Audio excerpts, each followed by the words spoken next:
에서 제공하는 아파치 카프카 서비스가 어떻게 제공되는지 그리고 어떻게 사용하는지에 대한 그런 사용법에 대해서 소개를 드리도록 하겠습니다.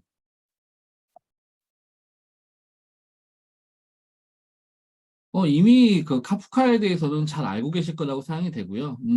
카프카 최근에 실시간으로 데이터를 이관시키거나 어떤 데이터 파이프라인을 만들어서 데이터를 움직이게 만드는 그런 과정에서 가장 많이 사용되는, 그리고 기존에 있는 메시징 서비스를 대체하는 그런 형태로 가장 활발하게 움직이고 있는 것이 카프카고요. 굉장히 많은 사용자 그룹이 사용하고 있고요. 많은 기업에서 실질적으로 이제는 카프카를 사용하지 않는 그런 기업은 굉장히 적은 그런 상태까지 이루어졌고요. 굉장히 많이 사용되고 있는 그런 메시징 서비스의 기술이라고 보면 좋을 것 같습니다. 이런 부분들에서 이제는 글로벌하게뿐만이 아니라요. 큰 기업과 작은 기업 거의 모두 대부분이 실시간으로 데이터에 대한 통합을 하거나 메시징 서비스를 하거나 혹은 이벤트를 만들어서 반응형으로 시스템을 구성하는 과정, 그리고 시스템 간의 그런 연결성을 떨어뜨려서 비동기 처리하는 과정에서 굉장히 활발하게 카프카가 움직이고 있겠고요. 클라우드 네이티브 혹은 데이터 플랫폼 양단에서 클라우드 네이티브에서도 어떤 대용량 처리를 하거나 분산 처리하기 위해서 카프카 굉장히 활발하게 사용되고 있고, 데이터 플랫폼에서 데이터를 관리하는 체계에서도 기존의 배치 중심의 ETL로 데이터를 이관시키거나 관리하거나 움직이는 부분에서 이제는 실시간 파이프라인을 구성하는 과정, 그리고 실시간으로 데이터를 통합하거나 활용하는 과정에서 카프카가 핵심적인 컴포넌트로 이제 사용되고 있습니다. 이런 부분에 대해서는 앞으로도 더욱더 사용성이 강화되지 않을까 생각이 되고요. 아마 오늘 모이신 분들은 기본적으로 한 번쯤은 다 카프카를 사용해 보신 분들이 아닐까라는 생각이 좀 듭니다. 카프카는요, 기본적으로 하나의 메시지를 퍼블리싱, 저장을 하면은요, 굉장히 다수의 그런 사용처에서 데이터를 가져가도록 만들어져 있겠고요. 기존에 있는 메시지 큐와의 차별점은 기존에 있는 메시지 큐가 메시지를 그 저장하고요. 그리고 그 저장된 메시지를 특정 그 사용처에게 푸시하는 것까지 책임을 지는 그런 과정이라면 카프카는요, 굉장히 데이터를 보관한다는 측면이 강하고 데이터를 발행하는 것, 그리고 데이터를 사용하는 프로듀서와 컨슈머 자체는 카프카와의 그런 연결성을 띄워놓고 있겠고요. 카프카 본체, 브로커는 데이터를 효과적으로 저장하고 안전하게 데이터를 관리하고 요청할 경우에 데이터를 빠르게 전송한다는 것에 대한 메인 포커스를 맞추고 있고, 나머지에 대한 기능들은 프로듀서와 컨슈머에게 이관시키면서요, 굉장히 합리적으로 메시지를 관리하는 그런 체계를 만들었습니다. 그러다 보니 굉장히 다수의 다대다의 관계에서의 그런 데이터 파이프라인을 구성하는 것이 용이해졌고요. 그리고 굉장히 장애에 대한 내구장성이 강합니다. 그리고 확장성도 좋고요. 그리고 네트워크라든지 IO를 사용함에 있어서 굉장히 뛰어난 퍼포먼스를 제공하는 그런 환경이 구성되게 있겠고, 카프카 자체는 데이터를 관리하는 체계, 데이터에 대한 저장 체계를 확고하게 가져가는 동시에요. 그 주변에 있는 생태계가 굉장히 활발하게 움직이면서 카프카 커넥터라든지 카프카로부터 데이터를 이관시키거나 데이터를 마이그레이션 시키는 서드파티 혹은 동등한 그런 오픈소스가 굉장히 많이 만들어지고 있습니다. 최근에는 데이터를 직접 운영 관리한다는 데이터 플랫폼에서의 그런 데이터 메시라는 컨셉도 굉장히 중요시 여겨지고 있는데요. 데이터 메시는 기존에 데이터를 매니지먼트하는, 데이터를 관리하는 것이 IT팀 혹은 인프라 담당자가 어떤 전담하는 책이었다면 이제는 그것을 데이터를 사용하는 사람이 직접 데이터 파이프라인을 구성하고 관리해서 실시간성과 현장성을 높인다는 새로운 컨셉인데요. 그런 데이터 메시 분야에서도 카프카가 데이터 파이프라인을 구성하는 핵심 컴포넌트로 자리 잡고 있습니다. 이런 부분에서 굉장히 다양한 소스, 그리고 다양한 사용처, 그리고 많은 그런 사용자 그룹을 통해서 굉장히 빠르게 발전하고 있고 돼가고 있고요. 굉장히 높은 형태로 데이터 파이프라인을 구성하고 운영하는 데 이용되고 있습니다. 이제 그런 부분에서 온프렘과 클라우드의 차이에서의 그런 카프카를 사실 운영하는 것 자체가 그렇게 쉬운 일만은 아니었습니다. 카프카를 기본적으로 운영을 하려면 기본적으로 주키퍼라는 그런 주키퍼 서버가 메타 정보를 관리하기 위해서 그리고 관리하기 위해서 필요하고요. 최소한 3대, 그리고 많은 경우 일반적으로는 5대 정도의 주키퍼가 운영이 되고요. 그리고 브로커 서버를 별도로 운영해서 이제 브로커 서버는 데이터가 저장하는 카프카의 본체입니다. 그러니까 메타 정보를 관리하는 주키퍼와 그리고 데이터가 저장되고 인터페이스를 처리하는 브로커 서버 이렇게 운영이 되는데요. 브로커 서버도 이제는 데이터의 안정성을 위해서 복제번호 3개를 가져간다 그러면 최소 3대, 물론 이제는 카프카를 많이 사용하는 곳에서는 3개로 처리가 안 되겠죠. 그래서 굉장히 많은 서버, 보통 많은 경우에는 100대가 넘는 서버를 카프카 브로커 서버로 운영하는 곳이 많이 있는데요. 그런 과정에서 이런 인프라를 운영하는 것 자체가 또 하나의 버든이 되고 어려움이겠죠. 온프라임에서는 아무래도 다음과 같은 일을 계속해서 오버헤드가 발생할 수밖에 없습니다. 그 중에서 이제 주기퍼를 관리해야 되거나 혹은 브로커 서버에 대한 상태 그리고 이거 자체가 리눅스에서 운영되는 소프트웨어이기 때문에요. OS의 패치와 그리고 네트워크 관리 그리고 이런 데이터의 관리에 대한 부분들이 또 다른 그런 오버헤드로 남을 수가 있는데요. 이제 이런 부분들이 클라우드로 넘어오면 상당히 개선될 수가 있습니다. 이런 개선이 되지만 카프카 자체에 대한 구성을 할 때 사실 주기퍼를 운영하는 거 그리고 주기퍼에 대한 패치라든지 그리고 소프트웨어에 대한 운영체에 대한 패치는 기존이 남아있게 되기 때문에요. 클라우드에서도 이런 부분들이 이제는 관리형 서비스로 되고 있겠고요. 이런 관리형 서비스를 이용해서 이제는 기존에 있는 오픈소스와 동일한 오픈소스 아파치 카프카가 사용할 때 있던 이점을 그대로 유지하면서 운영에 대한 오버헤드를 최소화시키는 것이 또 하나의 목표가 되어가고 있습니다. 이런 과정에 대한 것들을 소개하는 것이 이번 시간의 목표가 될 것 같고요. 보시는 바와 같이 오라클이 갖고 있는 데이터 플랫폼 보시는 그림과 같습니다. 그래서 오라클 클라우드 OCI에서 데이터를 수집하고 그리고 저장하고 그리고 실시간 처리를 하거나 배치 처리를 하고 데이터에 대한 것들을 전처리하거나 가공을 해서 분석을 하고 그리고 AI를 활용해서 애플리케이션을 구성하는 이런 과정에 대한 서비스들이 OCI 데이터 플랫폼에서 구성이 되어 있는데요. 이런 부분에서도 핵심이 되는 부분이 이제 스트리밍, 실시간으로 데이터를 처리하는 부분이 OCI 스트리밍 서비스와 골든 게이트 이 두 가지로 OCI 오라클 클라우드에서는 두 개의 서비스 유지하고 있습니다. 하나는 골든 게이트는요. 스트리밍 데이터, 지속적으로 발생한 스트리밍 데이터가 발생하는 곳은 비정형이라든지 혹은 로그라든지 혹은 지속적으로 하는 메시지 기반의 스트리밍 데이터가 있을 수 있겠고요. 또 하나는 정형 데이터에서 발생하는 스트리밍 데이터가 있을 수 있습니다. 관계형 데이터베이스에 대한 변경 로그라든지 변경 상태를 지속적으로 추적하는 것이 골든 게이트고요. 그리고 관계형 데이터베이스 이외에 나머지의 것들에 대한 것들을 처리하는 메시지 중심의 비정형, 반정형 데이터까지도 처리하는 것이 스트리밍이 되겠는데 오늘 말씀드린 스트리밍, OCI 스트리밍 서비스는요. 아파치 카프카의 관리형 서비스가 OCI에서는 OCI 스트리밍 서비스다라고 보시면 좋을 것 같습니다. 그래서 오늘은 OCI 스트리밍 서비스에 대한 것을 소개해 드리고요. 그리고 사용하는 방법, 인터페이스에 대해서 중심적으로 살펴보도록 하겠습니다. 보시는 바와 같이 이제는 OCI 스트리밍 서비스는요. 아파치에서 운영되는 관리형 서비스입니다. 그러니까 기존에 있는 관리형 서비스에 대해서 운영 부담을 최소화시키고요. 그리고 기존에 있는 것들을 쉽게 사용할 수 있도록 구성되어 있습니다. OCI 스트리밍 서비스는요. 사용할 경우에는 기존에 있는 브로커라든지 그리고 주키퍼에 대한 관리에 대한 부담을 없앨 수가 있고요. 저희가 관리하는 것은 OCI에서의 그 카프카 환경을 구성할 때 스키퍼와 브로커 서버를 직접 관리하지 않는 서버리스 서비스입니다. 이제 서버리스 서비스라고 하면 클라우드에서 인프라를 직접 관리할 필요가 없고 기능을 중심으로 사용 가능하다라는 부분에 대해서 관리형 서비스에서 인프라에 대한 관리 포인트가 더 줄어든 것을 이제 서버리스라고 얘기를 많이 하는데요.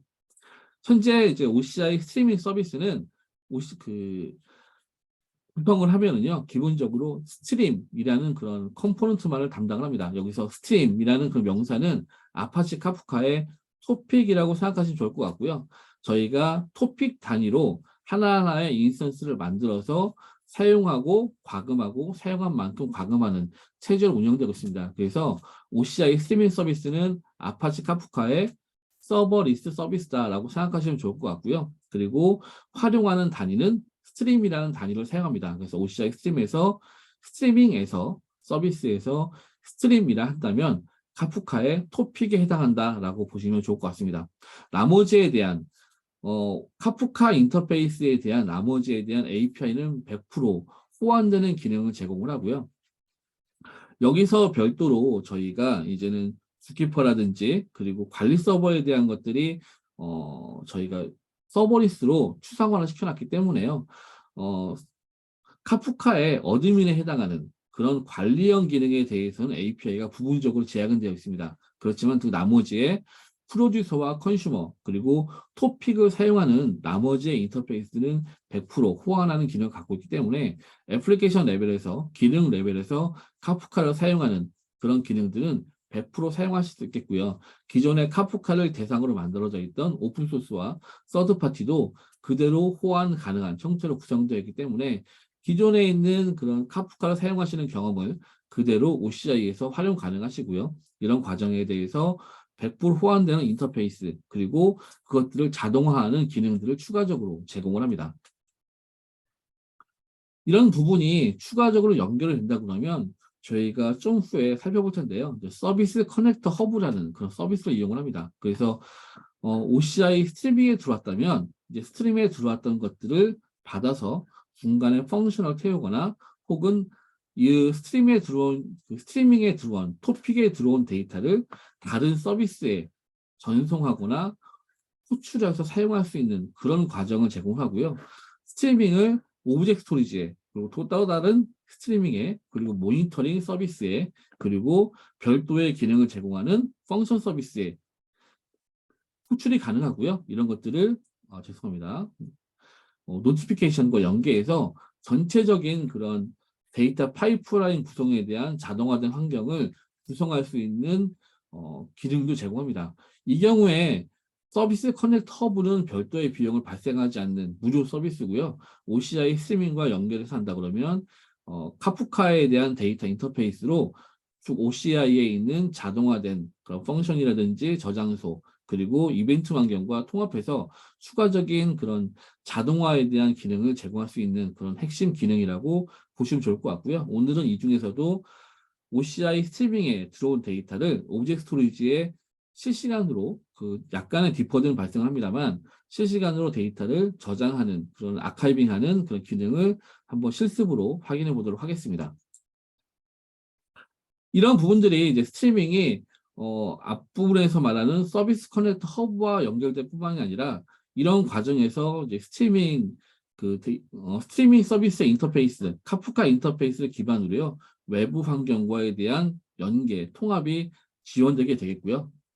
그리고 OCI에서 만들어져 있는 이벤트라든지 노티피케이션이라든지 알람이라든지 이런 부분들이 스트리밍과 연결되어 있습니다. 그래서 스트리밍 OCI에서 발생하고 있는 그런 또 다른 그런 노티피케이션 그리고 어떤 이벤트 뭐 서비스가 생성됐다든지 인스턴스가 죽었다든지 죽는 과정이라든지 앞으로 2분 후에 서버가 죽을 거라든지 이런 이벤트 노티피케이션이 발생한다 그러면 그것을 이용해서 펑션을 트리거링을 하고 그 펑션에 나오는 로직을 통해서 또 다른 자동화를 하거나 또 다른 오토메이션을 실행하는 그런 과정으로 되어 있기 때문에 스트리밍은 OCI에서 만들어져 있는 그런 데브옵스 혹은 MLOps와 같은 자동화된 환경을 구성하는 그런 기능의 핵심적인 부분을 담당을 하고 있겠고요. OCI의 그런 이벤트 환경과 완전하게 통합이 되어 있습니다. 이것뿐만이 아니라 데이터베이스의 연계라든지 구성에도 활용이 되고 있겠고요.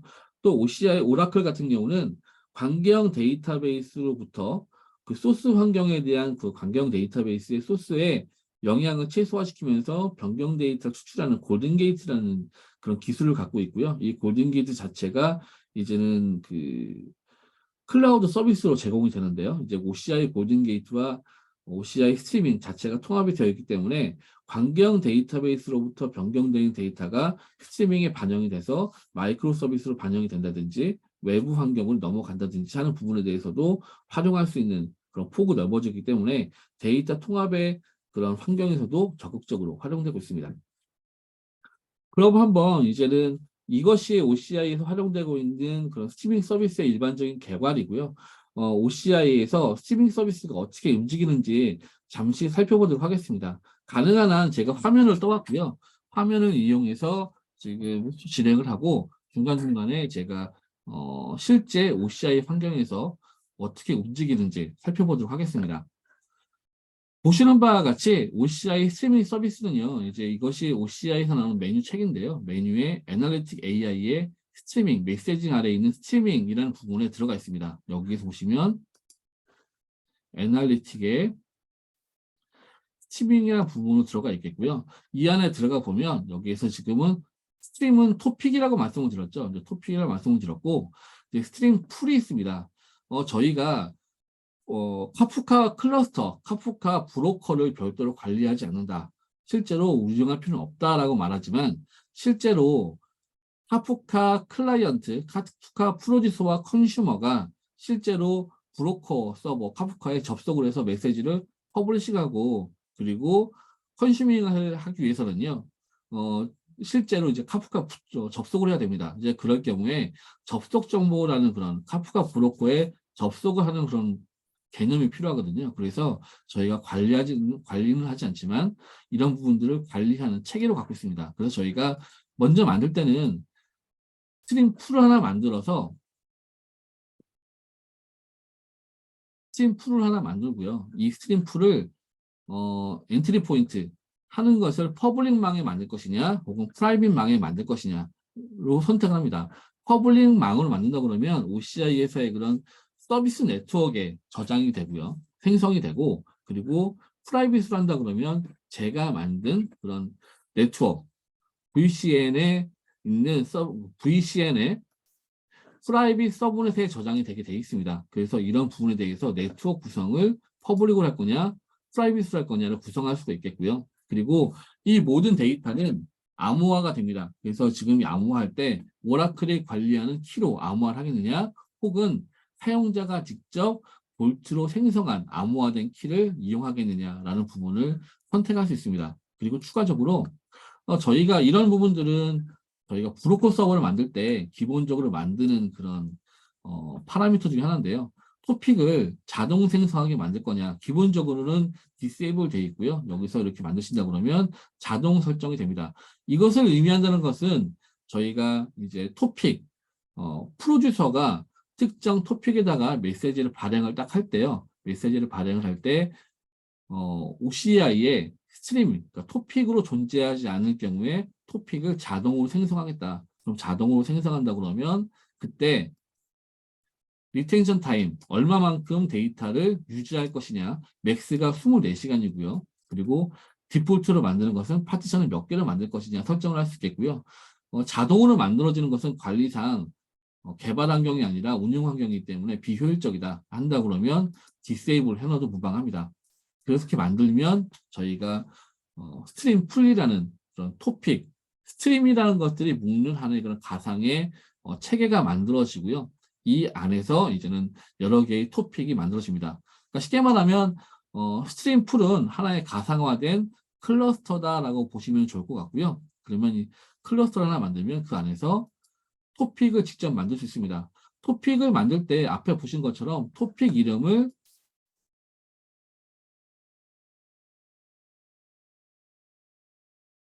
이름을 직접 지을 수 있겠고요. 그리고 제가 사용할 그런 가상의 클러스터 디폴트가 있고 제가 만든 것이 있습니다. 그리고 리텐션 얼마만큼의 데이터를 저장할 것이냐, 그리고 카프카를 직접 설치하면 기본값은 7일로 되어 있는데요. 이제는 클라우드에서는 24시간이 맥스입니다. 그리고 파티션은 1개부터 시작해서 원하는 만큼 늘릴 수 있겠고요.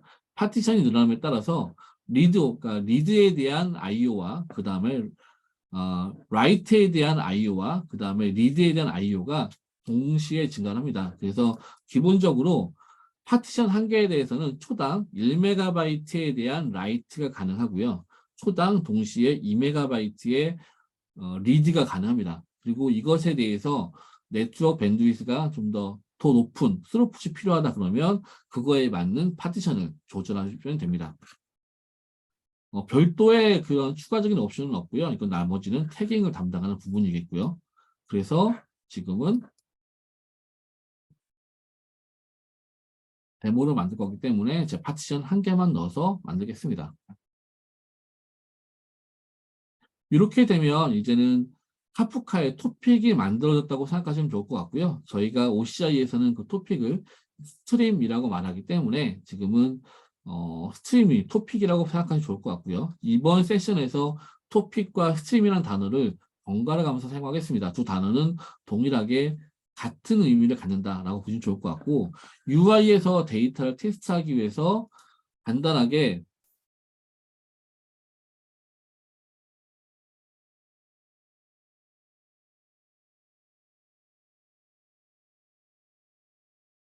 메시지를 대해서 지금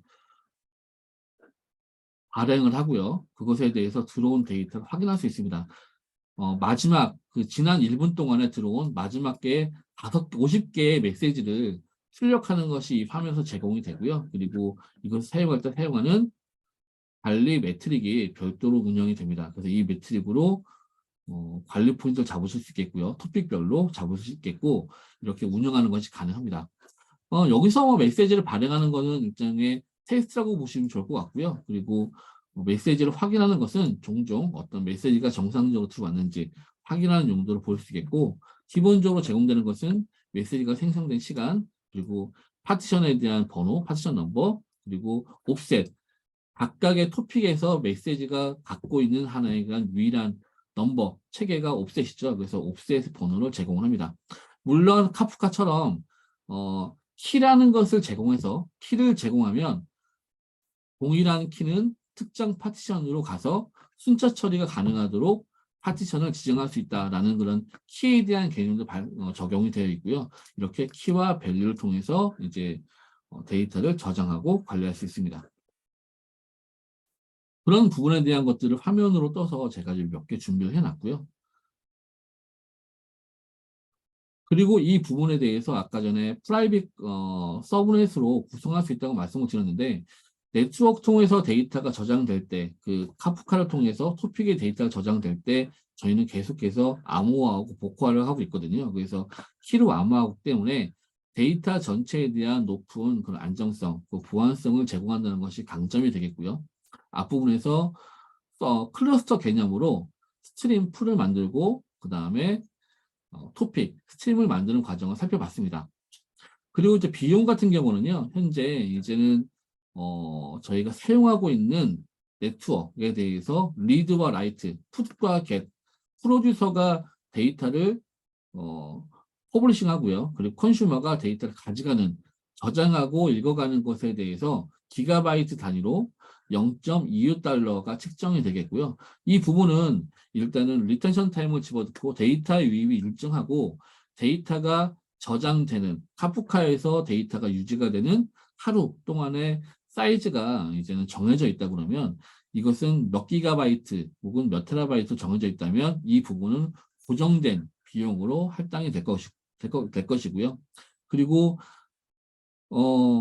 이 부분에 대해서도 이제 저장된 용량 자체는 기가바이트 단위로 이제 기가바이트 과금됩니다. 그래서 전체 스토리지 비용과 그다음에 리드와 라이트 비용의 두 가지 체계로 해서 과금이 책정이 되고요.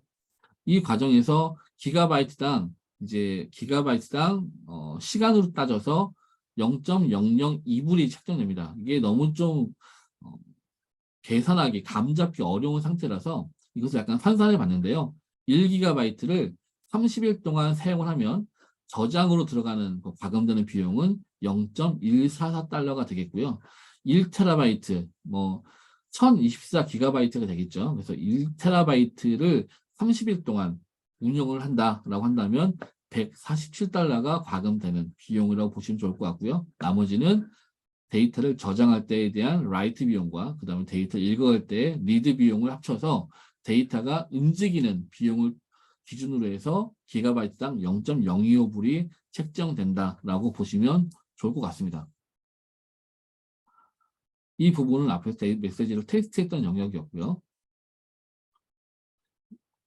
전체적으로 OCI 스트리밍 서비스에 대한 인터페이스, 데이터를 저장하고 관리한 체계는 이와 같은 순으로 볼 것 같습니다. 그래서 OCI가 제공하는 RESTful API로 사용이 가능하고요. 그리고 OCI CLI, 커맨드 라인 인터페이스로 명령어로 할 수도 있습니다. 그리고 OCI SDK에서는요, OCI를 자체하는 RESTful API를 랩핑을 해서 언어별로 랩핑을 해서 랭귀지별로 사용할 수 있는 그런 SDK를 제공하는데요. 자바, 파이썬, 루비, 타입스크립트, 그리고 닷넷, 그리고 고랭, PLSQL에 대한 언어를 지원합니다. 그리고 OCI 스트리밍 자체가 카프카에 대한 호환 API를 완전하게 제공되기 때문에 스트리밍을 사용할 때 RESTful API, OCI CLI, SDK, 카프카 API를 사용할 수 있을 것 같고요. 그리고 카프카 안에 들어가 있는 콘솔 컨슈머라든지 콘솔 프로듀서 같은 것도 저희가 개발하는 과정에서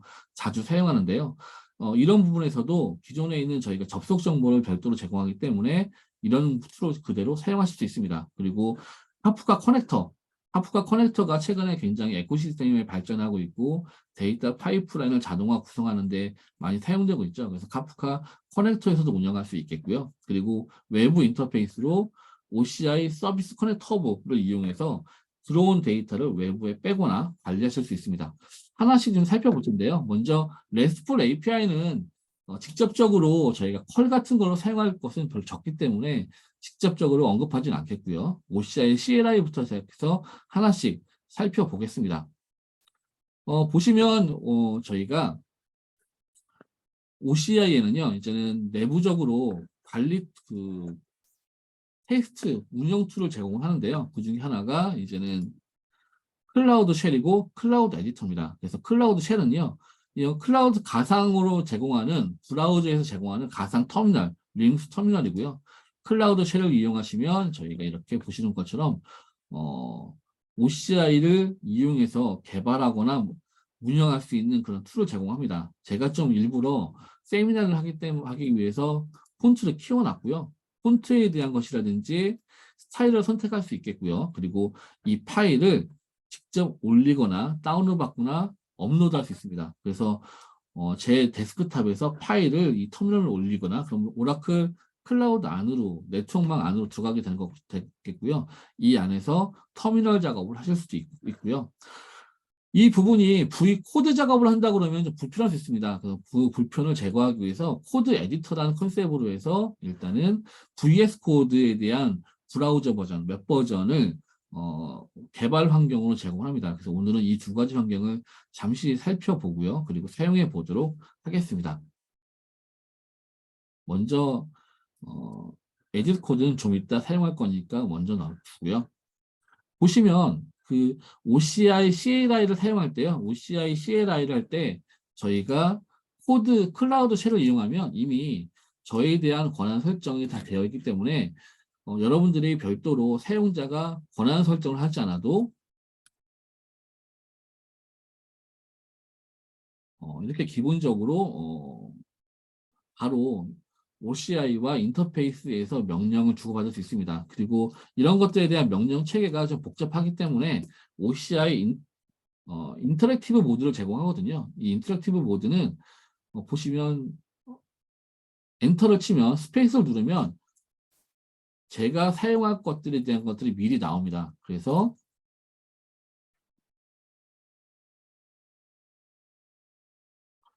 스트리밍의 스트림 서비스에 대해서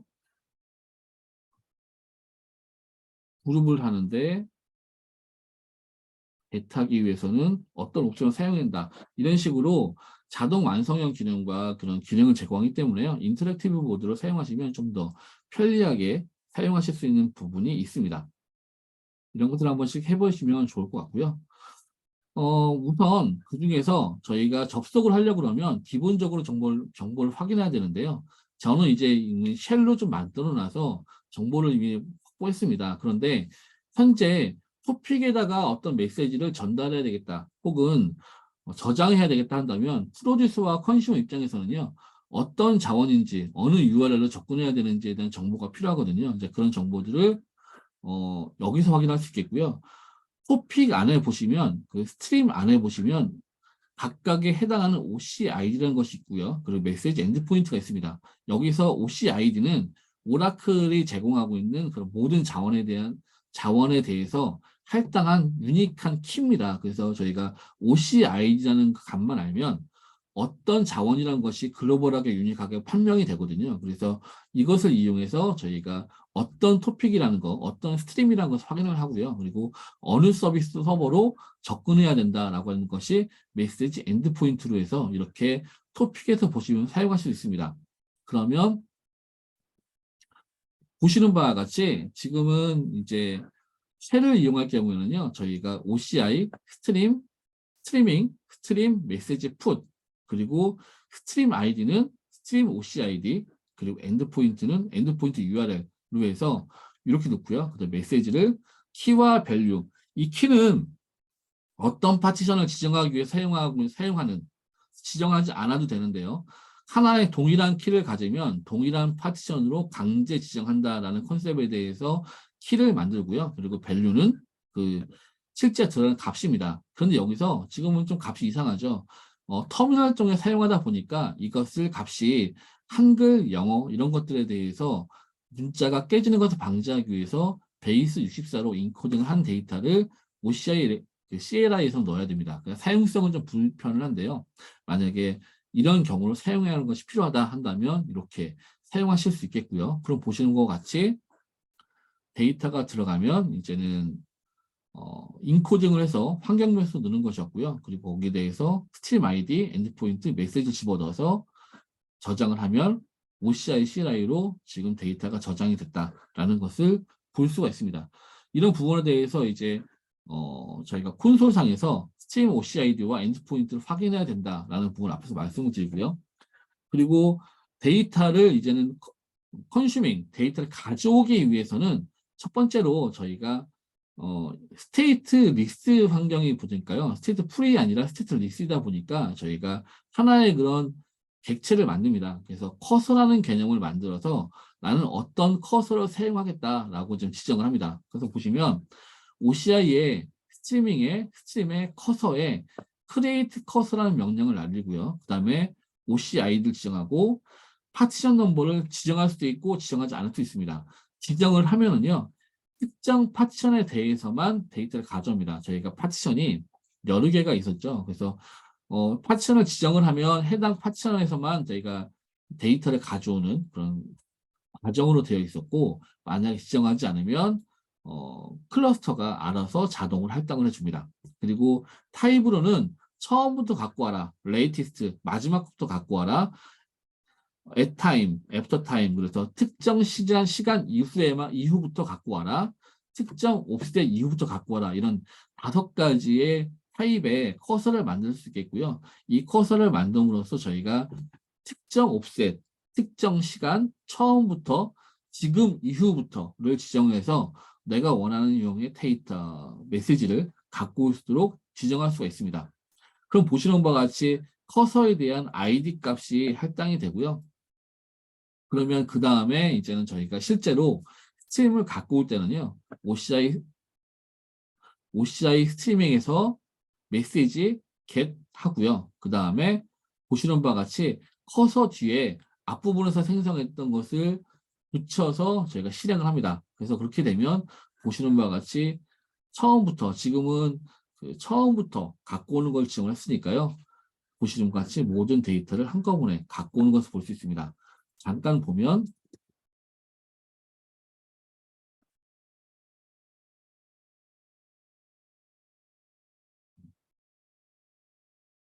이 상태가 좀 돼서 그러네요.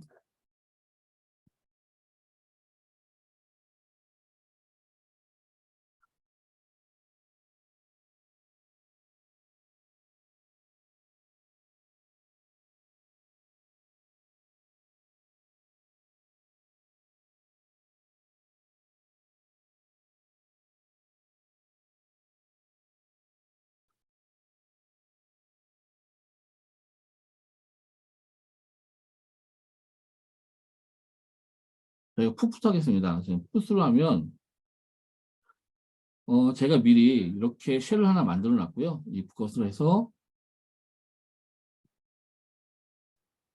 보면 예, 실제 메시지가 들어갔다라는 것을 이제 확인할 수가 있습니다.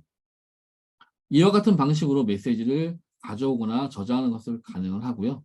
근데 사실은 이렇게 하는 것보다는 거의 이 OCI CLI 방식은 많이 사용되지 않을 것 같고요. OCI SDK를 더 많이 사용하실 것 같습니다. OCI SDK를 사용하는 것은 기본적으로 보시는 바와 같고요. 이제 이것이 자바 코드인데요. 미리 한번 제가 설명을 드리면서 에디터를 띄워 놓겠습니다.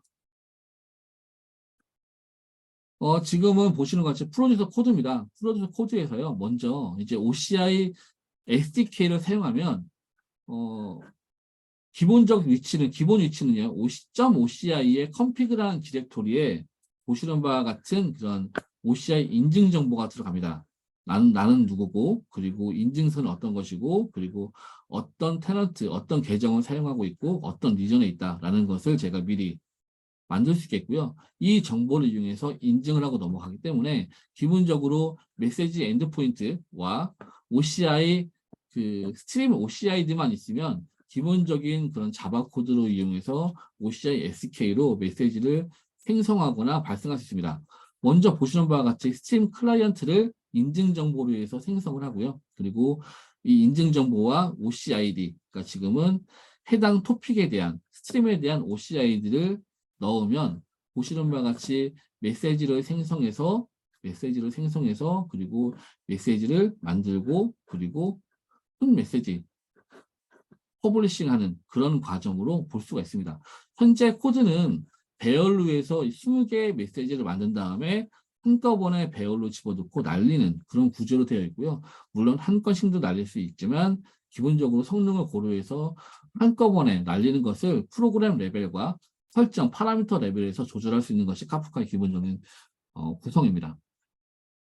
그래서 보시면 이와 같은 형태로 해서 메시지를 날리는 것을 볼 수가 있고요. 이렇게 날라간 메시지를 확인할 수 있습니다. 그래서 보시면 이제는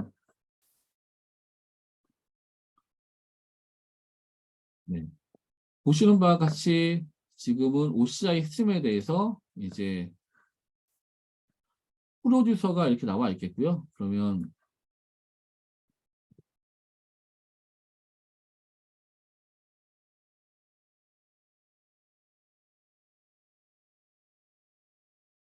여기서 지금 제가 이제 쉘로 제가 좀 만들어 놨습니다. 그래서 프로듀서를 만들면 지금 이제 메이븐으로 해서 특정 클래스가 실행되도록 제가 먼저 만들어 놨으니까요. 지금 하면 현재 프로듀서 코드가 실행이 되고요. 지금은 20개의 메시지가 만들어지고 빌드되는 것을 볼 수 있습니다. 그래서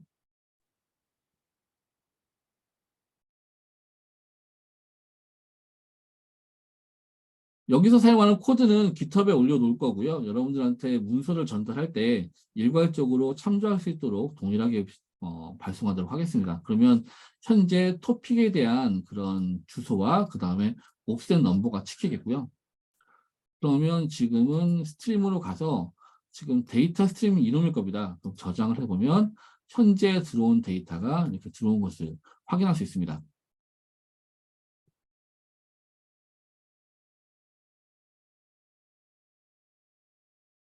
컨슈머도 비슷한 컨셉이고요. 컨슈머도 코드를 직접 보겠습니다. 코드를 직접 보시면 컨슈머 코드도 보시면 이제는 설정 파일과 그 다음에 프로파일 이것에 대한 것은 계정 정보고요.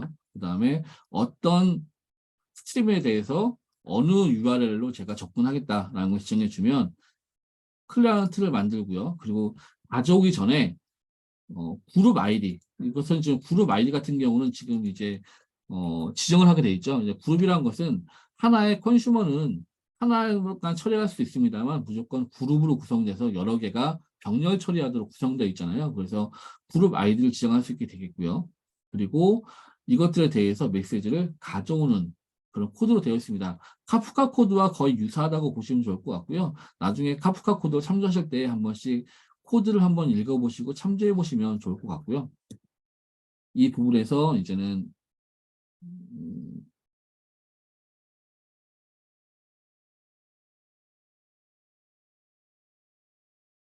보시면 이제는 컨슈머를 돌리면 처음부터 시작해서 저희가 데이터가 앞부분에서는 제가 20개만 집어넣습니다만 디폴트로 해서 맨 앞에 처음부터 갖고 오게 되어 있기 때문에 데이터가 계속 갖고 오는 것을 볼 수 있습니다. 키 값은 없기 때문에 키 값은 없는 걸로 찍혀 있고요. 메시지가 지금 찍혀 있는 것을 볼 수가 있습니다. 자, 이 부분 앞에서 생성됐던 데이터이기 때문에 이렇게 나오는 것이고요. 자, 그러면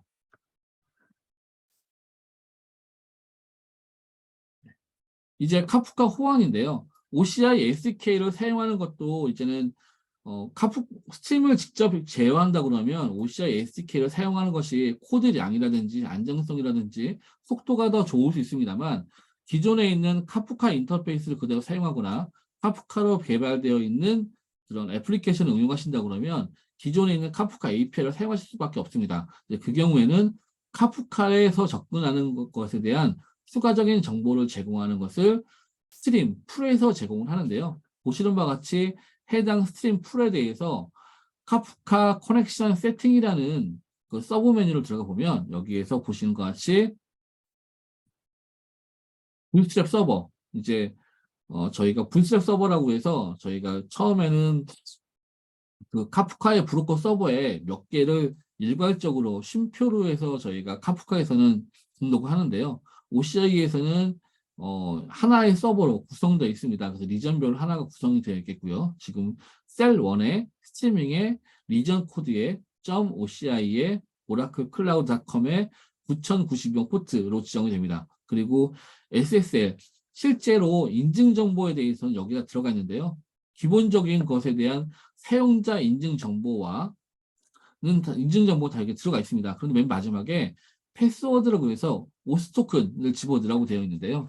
이제 카프카를 사용하면 앞부분에서 OCI, CLI를 사용한다 그러면 사용자가 인증을 미리 거치고 들어오게 되어 있습니다만 카프카를 기본으로 사용한다 그러면 인증을 할 수가 없지 않습니까? 그래서 추가적으로 SAS의 그 패스워드로 해서 오스 토큰을 넣게 되어 있습니다. 그리고 두 가지의 값은 고정값이고요.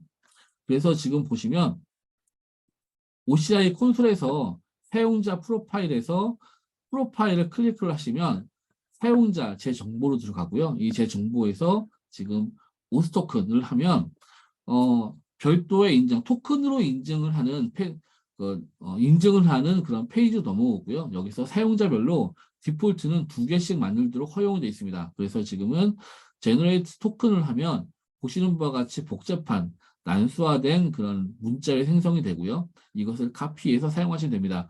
이 오스 토큰은 한번 생성될 때만 보이고요. 그 다음부터는 보이지 않거든요. 그래서 관리를 하실 때 다시 확인할 수 없고 기존에 확인을 새로 만들어야 된다 그러면 기존 것을 지우고 만들어야 되기 때문에 관리를 좀 잘 하셔야 될 필요가 있겠고요. 그리고 이 토큰 같은 경우는 외부에 노출됐을 때 권한이 막강한 그런 유저의 토큰이 유출된다 그러면 보안적인 측면에도 문제가 되겠죠. 그래서 외부에 접근이 가능하다고 볼 수 있으니까요. 그 부분에 대한 주의가 필요합니다. 그럼 보시는 바와 같이 이제는 프로듀서를 만들 때 프로퍼티 객체로 해서 보시는 바와 같이 이제는 속성을 만들 수 있겠고요. 기존에 저희가 키 시리얼라이저라든지 밸류 시리얼라이저 이런 것들은 익숙하실 것 같고요. 기존의 카프카 건은 익숙하실 것 같고 추가로 지금은 인증을 할 때 SASL로 플레인을 사용하겠다, SSL을 사용하겠다, 그리고 불스트랩 서버를 이것으로 지정하겠다라는 부분을 지정해 주고요. 그리고 SASL의 인증 컨피그로 해서 보시는 바와 같이 이와 같은 문자열을 제공하겠다라고 할 때 맨 마지막에 토큰이 있었잖아요. 그 토큰을 변경해 줘야만 합니다. 보시는 바와 같이 제가 지금 보시는 바와 같이 카프카 클라이언트에 대해서는요. 지금 제가 프로듀서와 컨슈머를 미리 만들어 놨는데요. 프로듀서는 만들 때 지금 죄송합니다. 여기 카프카 클라이언트가 다른 거였네요. 폴더가. 프로듀서만 먼저 만들어 놨습니다. 프로듀서를 먼저 만들어 놨는데요. 여기 보시면 불스랩 서버라든지 그 다음에 인증 방식, 그 다음에 컨피그에 대해서 앞부분에서 제 컨피그 문자로 나왔던 걸 그대로 가져왔고요. 그 맨 마지막에 오스 토큰을 여기에 추가시켜서 업데이트를 해서 하나의 문자열로 등록을 합니다. 그리고 나머지는 기존에 있는 카프카에 대한 컨피그 파라미터를 그대로 사용하시는 거겠고요. 그리고 여기에서 프로듀서 객체 만든 다음에 10만 개에 대한 메시지를 홈으로 두면서 만들어서 지금은 한 건 한 건씩 샌드해라 라고 해서 설정을 하는 부분이고요. 이렇게 해서 10만 건의 데이터를 날리는 것을 이제 구성이 되어 있습니다. 그래서 이제 잠깐 보면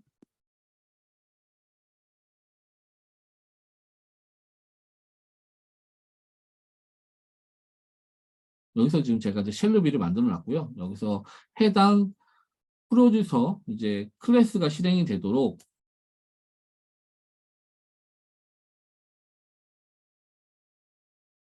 해서 10만 건이 이제 동작하면 이제 쭉 넘어가게 되어 있습니다. 지금 이제 데이터가 10만 건이 올라갈 것이고요. 이렇게 되면 이제 여기서도 클라이언트에 대해서 올라오겠죠. 이 부분이 처음에 이제 로드가 발생을 하면 좀 늦게 반영되긴 하는데요. 이렇게 되면 저희가 이제 그 미더에서 스트링 메시지가 들어온다라는 것을 확인할 수 있습니다. 이 과정에서 이제 추가적으로 제가 하나 보여드리겠는데요. 지금은 보시면 스토리지에 제가 버킷을 하나 만들어 놨는데요. 이 버킷에 840번 버킷을 들어가 보면 현재 파일이 4개입니다. 4개인데요. 여기서 지금 현재까지는 4개가 있겠고요. 이 4개가 이제는 앞부분에서 현재 카프카에 들어왔던 그런 데이터가 아카이빙을 돼서 오젝트 스토리지로 저장이 됩니다. 그래서 그 과정에 대해서 이제 자동화되는 부분을 좀 먼저 살펴보겠습니다. 지금은 세 번째로 이제는 서비스 커넥터 허브를 이용해서 넘기는 부분인데요. 서비스 커넥터 허브를 사용을 하면 이 서비스 커넥터 허브는 OCI 내에서 데이터 그리고 로깅 그리고 스트리밍에 대한 것들을 내부 서비스로 이관을 시켜서 데이터 파이프라인을 효과적으로 구성할 수 있는 그런 이벤트를 구조화하는 그런 서비스고요. 그런 용도로 만들어져 있습니다. 그래서 로깅이라든지 스트리밍을 들어온 데이터를 소스로 해서 펑션, 모니터링, 노티피케이션, 알람, 노티피케이션, 오브젝트 스토리지, 또 다른 스트리밍을 통해서 지속적으로 데이터가 흘러가는 데이터 파이프라인을 구성할 수 있게 되겠고요. 이거 자체가 직관적으로 UI를 통해서 만들 수 있는 그런 서비스인데 별도의 그 데이터 이관에 대한 그런 비용은 발생하지 않는 무료 서비스입니다. 그래서 스트림과 카프카와 스트림을 동시에 사용하실 때는 되게 유용한 툴이고요. 보시는 바가 구성이 되어 있습니다. 그래서 간단하게 먼저 살펴보면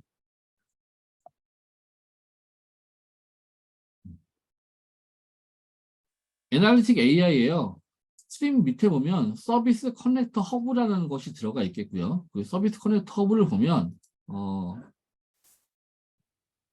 데모라고 해서 이름을 하나 짓겠고요. 그 다음에 뭐 디스크립션은 먼저 필수 컬럼이니까 넣겠습니다. 그리고 여기 보시면 소스는 로깅, 스트리밍, 모니터링 중에서 스트리밍, 타겟은 오브젝트 스토리지. 여기에 대해서 소스에 대해서는 여기서 풀을 지정하고 풀에 지정되어 있는 스트림을 할당을 하고요. 그 다음에 현재 이후부터 처음부터 그리고 이것에 대해서 중간에 메시지별로 펑션을 호출해서 중간에 변형 어떤 전환을 하거나 어떤 검사를 하거나 스킵하게 하거나 이런 별도의 로직을 걸겠느냐? 지금 걸지 않겠고요. 그리고 이 부분을 타겟이라고 그러면 앞부분에서 오브젝트 스토리지로 지정했기 때문에 여기서 앞부분에서 스트림이 아니라 오브젝트 스토리지를 해야죠. 하면 이 부분이 버킷을 지정할 수 있겠고요. 이 버킷을 지정하면 생성을 하면 이제는 스트림에 들어온 데이터가 버킷에 이관하는 것을 볼 수 있습니다. 앞부분에서 만들어서 현재 액티브하게 동작하고 있는 것이 이 스트림에 대한 이 커넥터고요. 여기서 보시면 이제는 이 스트림에 들어온 것이 이 버킷에 들어왔다. 앞부분에서 제가 부하를 발생시키기 전까지는 파일이 4개였는데요. 이제 지금 버킷을 한번 들어가 보면 네, 버킷이 데이터가 하나가 들어간 것을 볼 수 있습니다. 그때 제가 지금 한 가지 옵션을 제가 빠뜨리고 설명을 안 드렸는데요. 커넥터 서비스 만들 때 여기서 저희가 에디트를 누를 때요. 이제는 언제부터 갖고 올 거냐를 지정하면서 추가적으로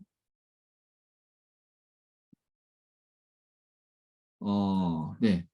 실제로 배치로 이제 데이터를 저장하는 것은 실시간으로 한 건씩 저장하는 것이 아니라 뭉쳐서 저장을 합니다. 그래서 100MB 단위로 해서 들어오면 저장을 해라. 그리고 배치 사이즈는 밀리세컨이니까요. 60초 단위로 저장을 해라. 라고 했을 때 현재는 메시지 사이즈가 작으니까요. 지금 별도로 하나의 파일이 추가됐다고 보시면 좋을 것 같습니다. 그래서 다 보면 이제는 앞부분에서 하나 있던 것이 별도로 늘어나서 지금은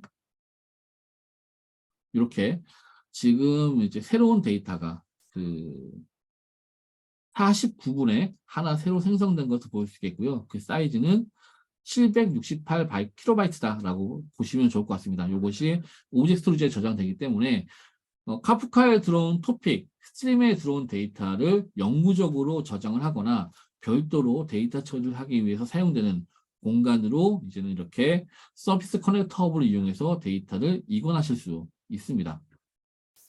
이러한 과정을 보여드렸고요. 그리고 카프카 유틸리티로서 이제는 콘솔 컨슈머와 그다음에 콘솔 프로듀서라는 것도 많이 사용을 하시는데요. 요것도 잠깐 보고 넘어가겠습니다. 보통 이제 콘솔 컨슈머와 콘솔 프로듀서 같은 경우도 미리 만들어서 저희가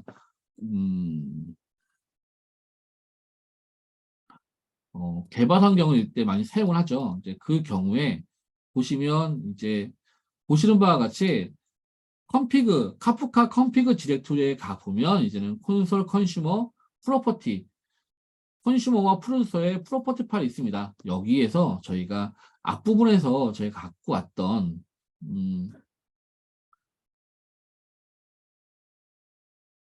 분식 정보라든지 그 다음에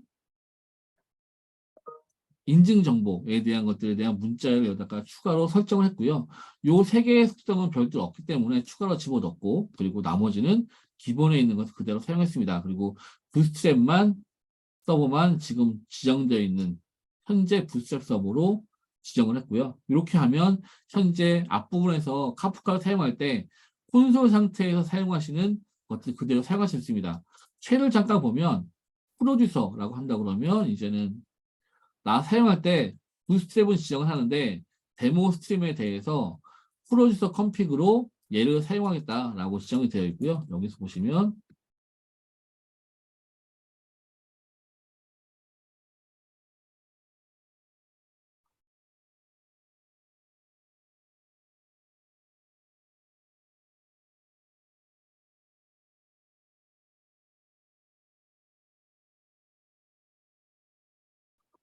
콘솔 프로듀서를 통해서 이제는 그 기존에처럼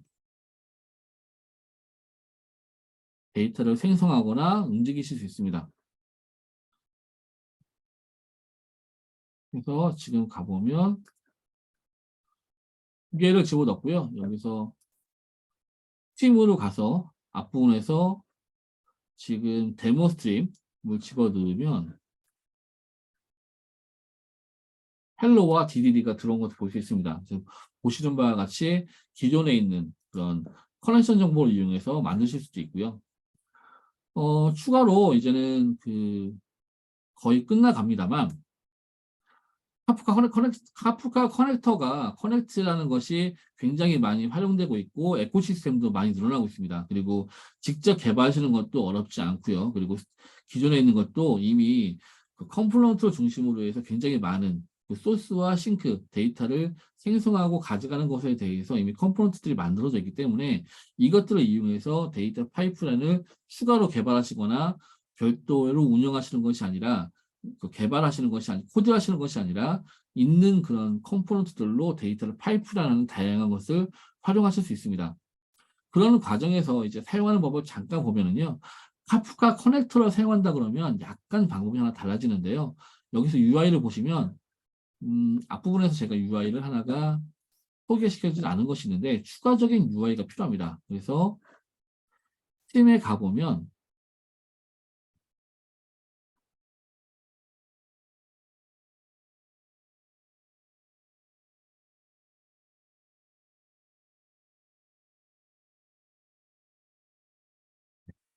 여기 보시면 카프카 커넥트 컨피그레이션이라고 있고요. 여기서 보시면 제가 새로 생성할 수 있습니다.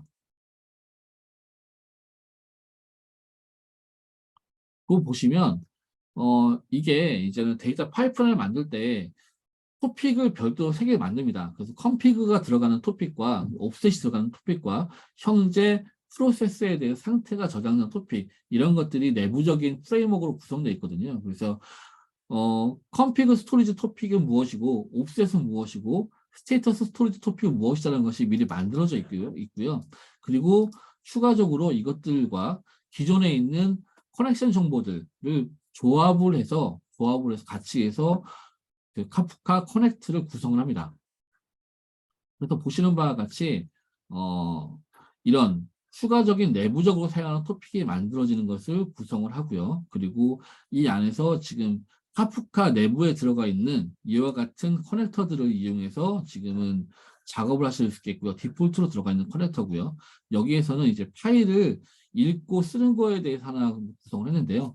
보시는 바와 같이 그 워커를 글로벌하게 분산 환경에서 관리하는 서버를 하나 띄워야 되는데요. 그것에 대한 커넥션 정보입니다. 그래서 내가 지금 그룹 아이디는 무엇으로 정하겠다라고 해서 유니크한 값을 하나 정하시고요.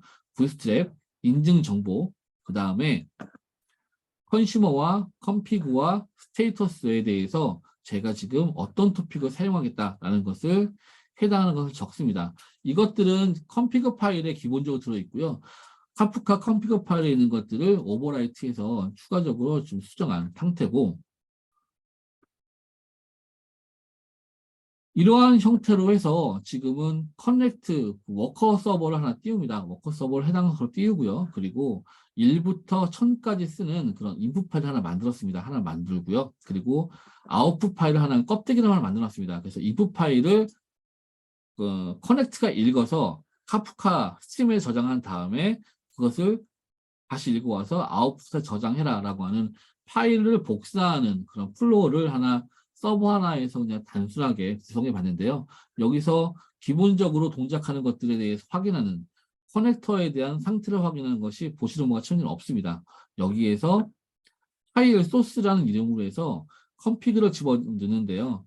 커넥터 클래스는 이것을 사용을 하고요. 소스 커넥터를 사용하고 그리고 토픽은 텍스트 스트림 01 그리고 파일에 대한 위치는 인풋 텍스트를 이용해서 그 프로세서 하나 만들어라. 그것들을 만드는 것은 커넥터에 있다라고 좀 만들면 얘가 커넥터와 상태 정보를 교환하면서 데이터를 읽어서 그 토픽으로 이 클래스를 이용해서 데이터 보내게 됩니다.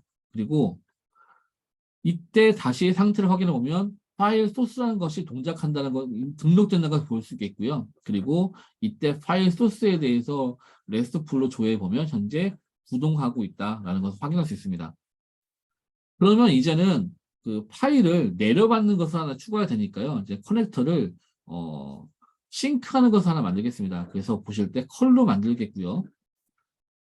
파일 싱크고 컴피그는 이 클래스를 사용하고 있겠고 그 다음에 토픽은 텍스트 스트림 01로부터 가져오겠고 라이트하는 파일은 위치는 아웃풋이다. 이것을 이 워커, 이 커넥터로 관리 서버에서 등록해서 사용하겠다라고 한다면 상태 정보를 여기서 가져해서 어디까지 읽었고 어디까지 가져왔다는 것을 확인하면서 지속적으로 가져오게 됩니다. 그러면 얘가 동작하고 나면 아웃풋 파일에 이와 같은 형태가 구성되겠죠. 이것이 카프카 커넥트를 사용하는 가장 기본적인 예제인데요. 이거 역시 OCI 스트리밍 서비스 제공하고 있는 커넥트 정보와 그 다음에 커넥션 정보를 이용해서 구성하실 수 있습니다. 네, 지금 전반적으로 오라클 클라우드에서 사용할 수 있는 OCI 스트리밍 서비스에 대한 전반적인 기능과 그 다음에 인터페이스에 대해서 살펴봤고요. 현재 여기까지 사용하는 것이 기본적인 커넥션을 스트림을 사용하는 전반적인 그런 방식이 될 것 같고요. 나머지는 이 스트림 방식들을 이용해서 파이프라인을 구성하는 것이 앞으로의 그런 과제가 될 것 같고 해당하는 것들에 대한 그 파이프라인을 구성하는 것이 향후에 이제 사용자 입장에서 고려해야 될 그런 구현체가 될 것 같습니다. 네, 제가 준비한 내용은 여기까지 준비를 했고요. 질문사항 있으면 받고 그리고 정리하도록 하겠습니다. 지금 Q&A가 좀 올라온 것 같은데요. 지금 잠시 제가 확인하고